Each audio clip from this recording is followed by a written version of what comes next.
ఎవరు వీళ్ళంతా? మన బంధువులు బాబు. డబ్బులు ఉన్నంత వరకు అందరూ బంధువులేనమ్మా. అదంతా వదిలేరా, మీరు మీ పని చూసుకోండి, వెళ్ళి పని చూసుకోండి.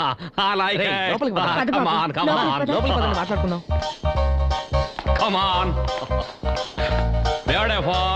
కుక్కర్ కట్టమంటారయ్యా?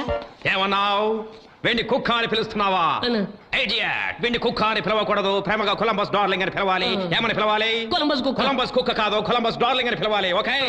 కట్టేసి కొట్టేసే కుక్క ఇండియన్ కుక్క, ఇది ఫారిన్ డాగ్. దానికి ఫ్రీడమ్ కావాలి, దాని వదిలే ఎక్కడైనా ఫ్రీగా పొరలాడుతుంది. తినడానికి ఏం పెడతావు? అన్నం. Human rice. కుక్క అన్నం తినకుండా ఇంకేం తింటదయ్యా? అన్నం తినే కుక్కవు నువ్వు, ఇది కాదు, ఇది ఫారిన్ డాగ్. బెర్లిన్ నుంచి బాల్కింగ్ బిస్కెట్స్ తెచ్చాను, తీసిపెట్టు. వచ్చేటప్పుడు ఆ నీచమైన ఇండియన్ ఫ్లైట్ డోర్ తగిలి దీని కాలుకు గాయమైంది. డాక్టర్ రాయ్ దగ్గర తీసుకెళ్లి చూపించు, బెంజమిన్ ఆయింట్మెంట్ తో క్లీన్ చేయొచ్చు. ఓకే?